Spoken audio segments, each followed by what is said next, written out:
Hi, I'm Debbie. Today I'll share with you some tips on how I transformed my own living room.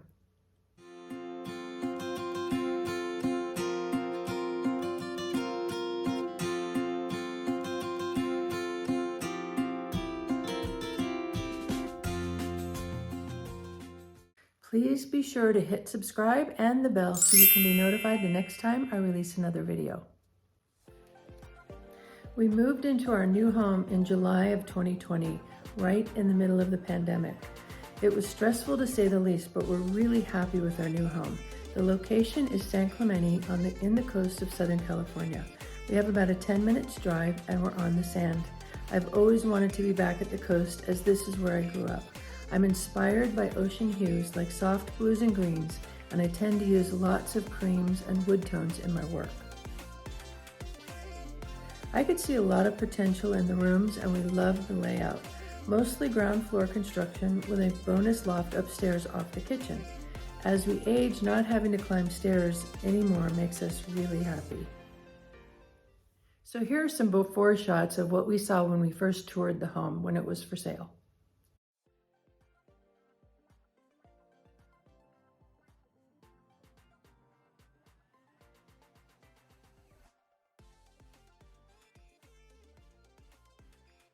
And here's the floor plan to give you a bird's eye view of the layout of the whole home. The first thing I did was create a budget for the whole house for everything we wanted to do eventually. And one of the first items we decided to tackle was to replace the flooring. The house had its original tile flooring, which was made of porcelain. Changing your floor is a huge mess, so you want to do this before you move in, if at all possible, because you can avoid having to move out again to get the floor done. Porcelain is very durable and inexpensive for an option for flooring, but I find it to be cold feeling. It was a shocking mess when we saw what they did when they tore up the floor. We added new wood flooring everywhere except for the bedrooms, 2 baths, and the laundry room. The flooring we chose is a French oak with a walnut colored stain and very minimal polyurethane finish. The planks are 5-inch widths and I think it looks a lot like hickory. One of the things that bothered me about the living and dining area, which is one large open space, were the arch from the dining room and living room to the kitchen. Also, you had to look from the front door through that archway and you could see clear to the back of the house to the family room, and this felt a lot like a bowling alley to me. So to counter this bowling alley effect, I did 2 things. I turned the direction of the wood in the opening from the living room, dining room onto the kitchen, and I changed the color scheme from the living dining room to the kitchen. Another priority for me was to space plan the furniture layout for the whole house before we moved. This helped me to figure out what I could bring with us and what I could donate or sell ahead of time. Here's a sketch of my living and dining room furniture. I was able to use what I already had and not purchase anything new in terms of furnishings. I use a program called SketchUp for my 3D sketches, and then I put them onto my iPad and color them. It definitely helps give me a good sense of the finished room. Once we were in and my husband could see all of the decorative plans I had for the house, he suggested we do the repipe before I get too carried away. This is because in our neighborhood, most of the homes are 20, 21 years old, and some of them had started to experience pinhole leaks. So we thought, well, rather than tear up the walls twice, we'll go ahead and do that first. And since we were going to go ahead and do the repipe, I thought maybe I'll do my electrical changes while the walls are torn up, because this meant a few more holes, 43 holes in all, but that meant only 1 trip for the drywall guy and 1 trip for the painter. So peace of mind and saving a little bit on the budget with the contractors. So now all the electrical, all the recessed cans are LED in a very nice color temperature. Actually, these fixtures had 4 settings, so you could change the Kelvin, the color temperature of each fixture. So I chose 2700 throughout, which gives a nice warm effect from these lights. I think they're making LED fixtures much better than they used to. Used to be everything was really blue and kind of made your room feel mushy because the light wasn't good quality, but nowadays they're much better. So finally the walls were patched and it was time to do some decorating. My vision for the living and dining room was to add floor to ceiling wood paneling. I used an old trick of mine, which is to smooth coat the walls entirely with plaster and then to paint them with a semi-gloss finish coat. This fools the eye into thinking they're painted wood. Of course, you'll need plenty of primer first.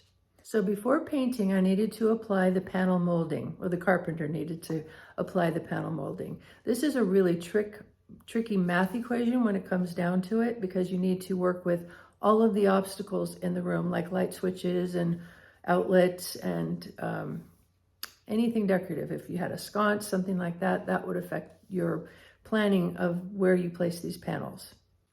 I worked with our carpenter for hours to get this right. It's always best to allow extra time for these types of tests so you can think them through. I used my iPad to start the concepts, and this allowed me to relay my ideas from my head to the carpenter. From this point, the carpenter was then able to map it out in pencil and then apply the panels. This carpenter also did our crown and base moldings at the same time, as well as the window and door casings. Because I was planning to add drapery in these rooms, a part of our math problem was how to make sure the panels were evenly spaced around the future drapery rods. You can see how we were able to avoid light switches and outlets in most cases. Where we couldn't, we made sure they were in the least conspicuous places. Here's a picture of the new opening from the living dining area to the kitchen. I squared off the opening to the kitchen, and coupled with the painted walls, there was now more separation between spaces when first entering the house. You can see that Bella is probably wondering what the heck happened to her new home. So next came the decorative window treatments and decorative light fixtures, the chandelier and the pendant over the front door. I could splurge a little bit because I had planned this out in my budget and I knew my bottom line, so I felt comfortable with these decisions. Here are my light fixture selections. One is a chandelier for over the dining table, and the other is the lantern at the front door. Since we don't have a formal entry, this helps to establish a feeling of an entry hall, and adding smaller zones within one large area helps to make the room feel a little more cozy. Here are a few after pictures of how the room turned out.